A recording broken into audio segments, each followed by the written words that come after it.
Welcome back to yet another episode of Climbing the Ranks, where today we're bringing you yet another historic Brawl deck, and today it seems a little different because today we're running the Scarab God, and yes, we have run this in the past, and today we're running a little bit of a different strategy. The one that we ran in the past was more of a control and make our opponents mill cards to where we can reanimate them with Scarab God. However, as per comment's request, we're running blue-black zombie control, and this card, out of all of the other blue-black zombies that can be run as commander, other than Narfi, this is the one that does it the best. And we don't have to really get into depth with this card since we've already done a video on it in the past. So let's just get right into the 0 and 1 drops. Mox Amber, for a 0 drop, we have it just gets free mana, annul, and wash away for countering, Champion of the Parish, Crypt Breaker, Shambling Gas, and Stitcher Supplier for our 1 drop zombies. They all do various things, and I don't really have to get into them because they're all just really good cards. Kai's Dismissal allows us to remove and amass. Essence Scatter allows us to counter something. Lazotep Plating allows us to amass and basically get a huge protection against everything. Negate, it counters, similar with Counter Spell. Blood Artist, it's a Blood Artist effect, I don't have to explain it. Doomblade to remove. Dreadhorde Invasion allows us to get a bunch of zombies out there. We also have Feed the Swarm, it basically just removes stuff. Ghoulish Procession allows us to get more zombies on death. Goal for the Throat, it removes things. Jadar gets more zombies. Lazotep Reaver gets more zombies. Mire Trident has a similar effect to Stitcher Supplier, to where we self-mill, which is really good for our strategy, so we can get our Scarab God reanimation effect out there, and we also gain 2 life, and it has Death Touch, which is really nice. Zulaport, Cutthroat, and Undead Augur have a similar effect because they're both basically blood artists for our deck. Blade Stitch Scab, it is an anthem for our zombies. Arcane Signet and Cold Steel Heart for 2/3 of the Trio of Awesomeness. Ornithopter of Paradise gets more mana. Similarly, we also have the Meat Hook Massacre for a mass board wipe. Onto the 3 drops, we have Duralf Visionary Stitcher. It gives all of our zombies flying. We can also make a zombie from it. Didn't Say Pleasing Thought Collapse for our counters that mill, which is really good. Diagraph Colossus, one of the best zombies in the game right now. It just creates more zombies, and it gets really big if you have a lot of zombies in your graveyard. Headless Rider, it makes more zombies. Liliana's Devotee, it can make zombies and is an anthem. Lord of the Curse is an anthem, and it can give all of our zombies menace. Midnight Reaper allows us to draw cards with life loss, which is pretty much what black does the best. Vizier of the Scorpion gives all of our zombie tokens Death Touch, and we also get to amass when it hits the battlefield. Bleeding Edge, it's sort of a removal, and we also get to amass. Death Baron gives all of our zombies +1/+1 and Death Touch, which is really good. Murderous Rider, it destroys something, and it's also a zombie on the battlefield. Gleaming Overseer gives all of our zombie tokens Hexproof and Menace, which is really nice, and it also has a mass 1. Adaptive Automaton can be a huge anthem for all of our zombies. Bantu's Monument, it's Bantu's Monument, it makes our stuff cheaper. Faceless Agent allows us to basically get any zombie that we want, randomly I should say, and it also counts as a zombie. Herald's Horn makes all of our zombies cheaper. Icon of Ancestry allows us to get more zombies from the top of our library, and it's also an anthem for zombies. Kefnet's Monument, it makes all of our stuff cost cheaper. Replicating Ring is a mana, same with Skyclave Relic. Onto the 4 and up, we have Crush Descent, which is a counter spell, and it's also a mass. Necroduality, arguably one of the best spells in our deck because it copies all of our zombies when they hit the battlefield if they're non-token, which is really good. Spark Double allows us to get double of anything that we really want. Death Priest of Miracle, it is a huge anthem, and we also get to create a 1/1 if a creature died this turn. We also get Narfi, it's a return, it's also a big anthem. Cosmos Elixir allows us to do a bunch of stuff that's all really good for the deck. Eternal Skylord, zombie tokens you control get flying, and we also get a mass 2 when it hits the battlefield. Reflections of Lit Jara, it allows us to get a bunch of zombies because it has a similar effect to Necroduality, which is really good. Ghoul Caller Gisa gets a bunch of zombies. It has a similar effect to Krenko, which is really cool. Grey Merchant of Asphodel, it's a zombie, and it also pings our opponent if we have quite a bit of Black Devotion out there. Onto the 6 and up, we have Commence the Endgame.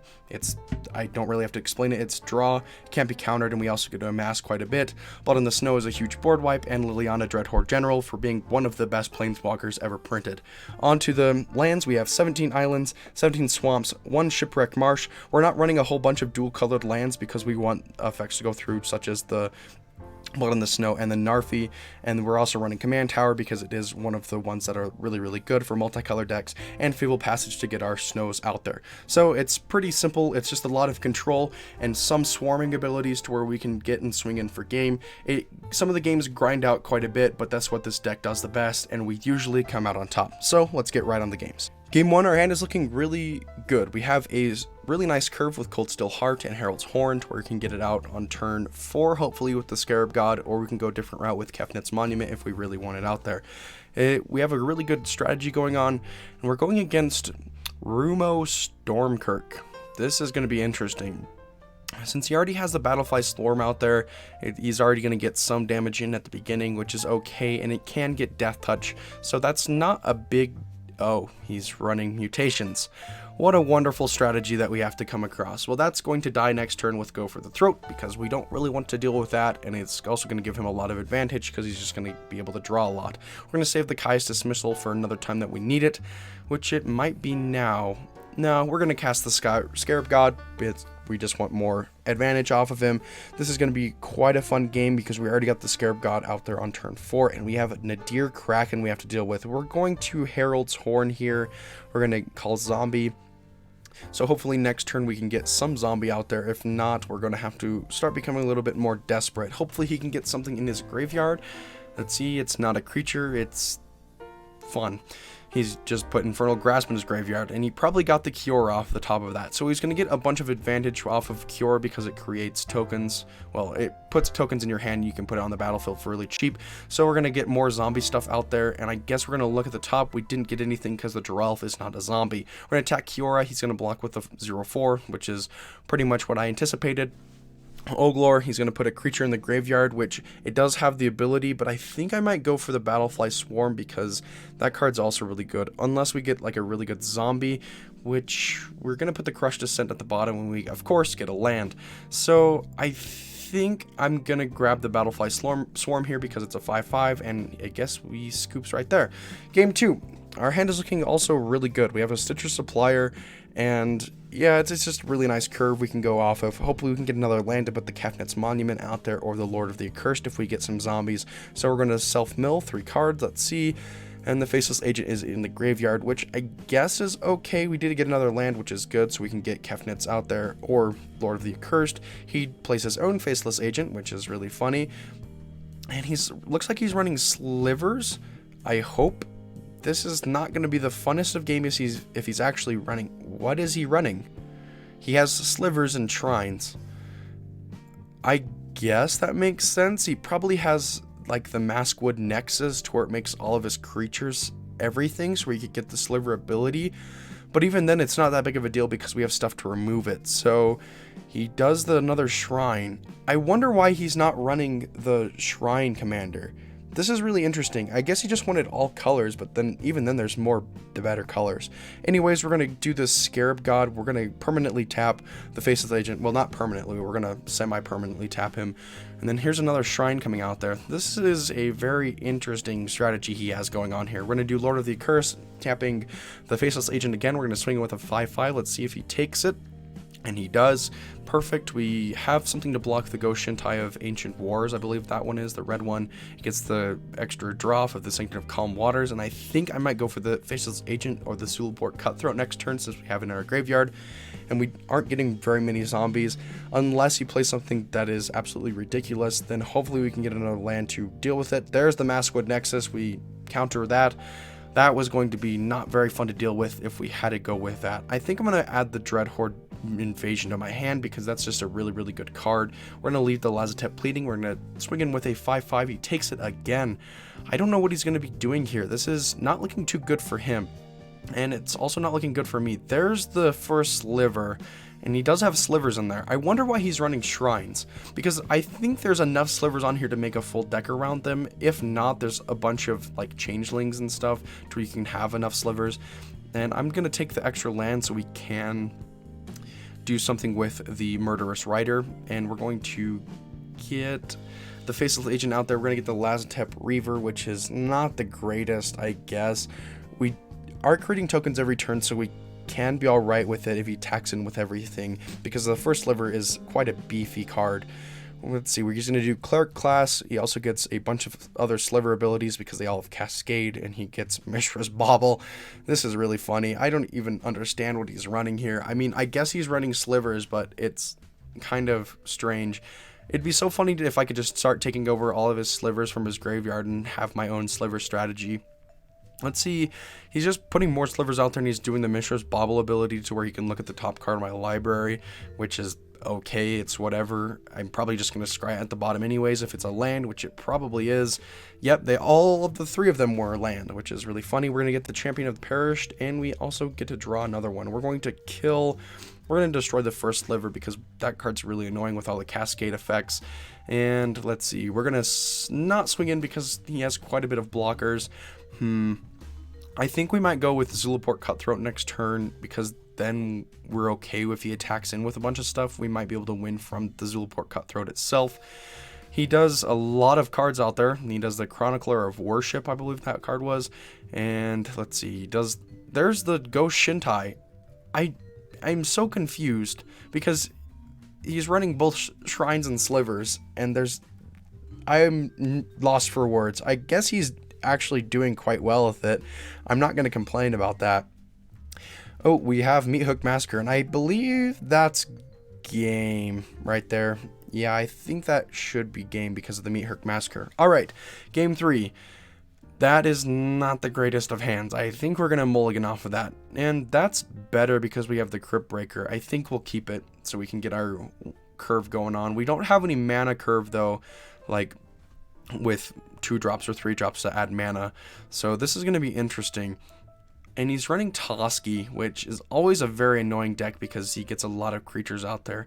I could do the Crypt Breaker ability. I don't really want to, and I don't really want to attack with it because it's just going to waste the Crypt Breaker. Let's see if he's going to swing in with the Prosperous, because that's quite a high probability. He's going to Harmonize. I probably should have negated there, but I didn't. I think I was saving it for something else. Let's do Cosmos Elixir here. We're going to put the mill at the bottom because we don't need a mill counter right now, because it won't do anything to the Toski or basically anything in his deck, because green loves to run things that prevent it, and we get the other one. Of course, they were back to back. That's so funny. Let's see if he gets something ridiculous out there that I can't deal with, because that's what green does with the little swarm decks like mine. And that's Scurry Oak, which is sort of worrying. I mean, he gets a 1/1, so he has a 1/1 source. Toski is forced to attack here. We have Liliana's Devotee, and we also have Blood on the Snow, so we can cast it if we really, really need to. Iron Shell Beetle. I think I'm going to Thought Collapse that because I don't want the extra mana and stuff, and it won't do anything, but he will be able to mill 3 cards. He's going to put the 1/1 counter on Scurry Oak, getting him another 1/1 token. Let's see if he swings in with anything. It's the Toski, of course. We're going to block it with our 5/5. We get the Necroduality, which is perfect, so hopefully next turn we can get like double Graze or something else that's really cool, like really, really good. We have the Gleaming Overseer. That might be our next turn play because that allows us to create a bunch of stuff. We're going to negate the Vivian Reed because that card is ridiculous. Okay, he swings in with a 1/1. It's a Toski, doesn't do anything. We get the Scarab God again. Let's do gray here. We're going to do basically 8 damage each, which is really, really nice because of the Necroduality. Let's see if we get anything good off the Cosmos Elixir. He does another thing to get another Scurry Oak trigger. Hopefully he doesn't have something like Craterhoof Behemoth, because that would be basically game over, because that card is really, really good. Awaken the Woods. Interesting. He gets a bunch of 1/1s, and they're all like mana sources. That's not very fun. Liliana is a great card. We're going to keep all of them on the top because they're just great. We're going to get 2 Gleaming Overseers, and we're going to get the 2 Lazotep Reavers, so we have a huge Amass token, and we get the Narfi out there, which is really, really good because we have a bunch of life from Cosmos Elixir.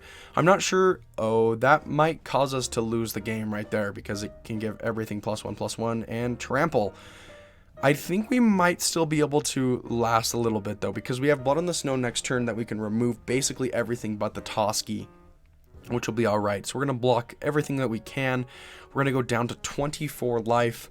Not ideal. He gets a bunch of draw. We get a 2/2 off of the Ghoulish Procession, and our commander is going to stay in our grave because we just get to put it back in our hand, which is great about the Scarab God.